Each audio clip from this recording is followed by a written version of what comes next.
We're gonna bushwhack our way through here, but you can see that water, maybe not on the camera, but we can see that water like right to our right. That's not the river. That's a coffin. If you go into that, you're not coming out.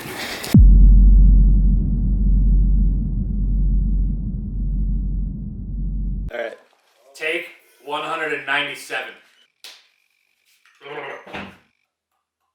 We're good? That way we can sync up the video and the audio. That's what we're doing. All right, guys, thanks for checking out Dark Water's Fly Shop YouTube page.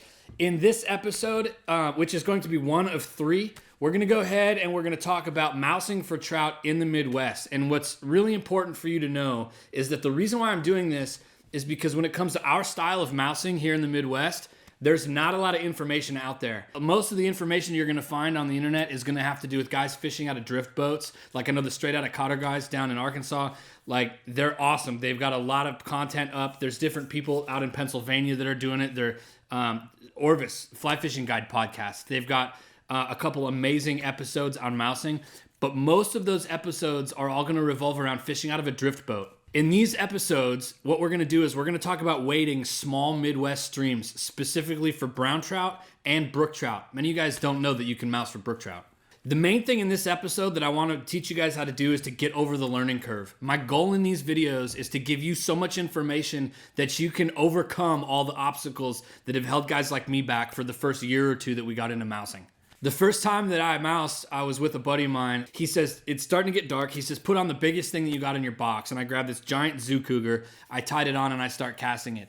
The conclusion I came to though, and the words literally came out of my mouth, if this is what it takes to catch big fish, I don't want to catch big fish. And that's a very common thought process for a lot of guys that I've taken mousing over the years. I get them out on the water, or I even talk to them about it, and they're like, heck no, I am not doing that. It's crazy.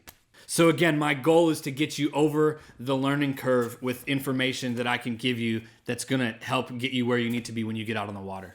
All right, so before I get into rigging and different casting techniques and reading water and different things like that, the first thing that you just need to know getting into this is it's gonna be difficult. He's in my line. He's in my line. He's in my line. You're out at night, your senses are completely deprived and you can't see. Your hearing is heightened, which is good, but all of the basic things as you think, I mean, you're wading in a river in the middle of the night when you can't see. Like extremely dangerous. Never do this alone unless you really, really know the water that you're on. And if you do it alone, make sure that somebody knows where you're gonna be, like the stretch of river that you're gonna be on, so that if you're not back in or you don't check in with them at a certain amount of time, they can follow up and check in with you. The last thing that I wanna be responsible for is you trying this and then winding up dead on a river somewhere.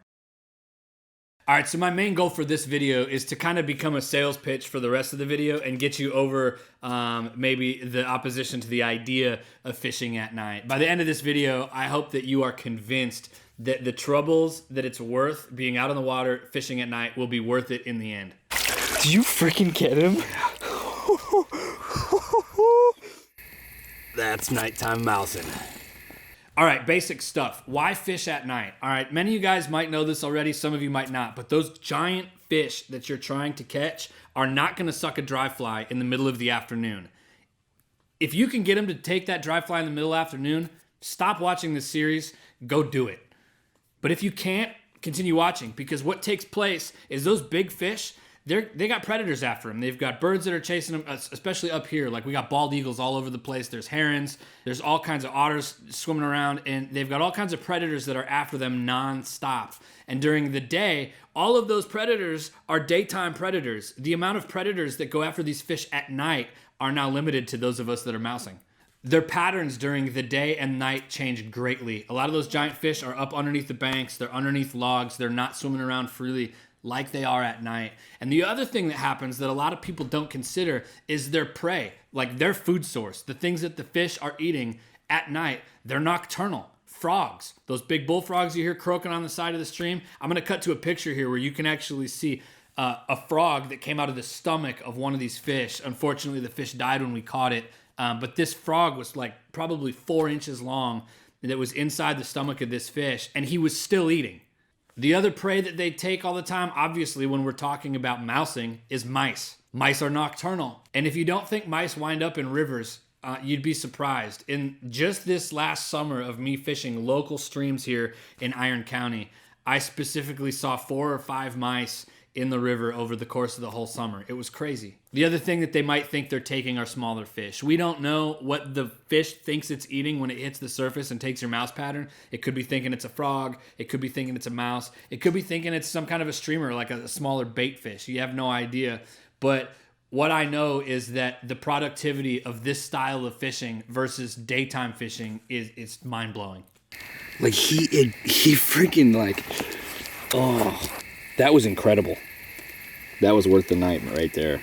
All right, so in the beginning of this video, you guys heard me describe how difficult the learning curve process is, but I don't want to leave you with that. What you guys need to understand is that as you learn more about what you're doing in this process, the rigging styles, the flies that we're using, the way that we're fishing, how to listen to read water, how to understand your depth perception differences at night, how to keep your line from twisting, all that kind of stuff.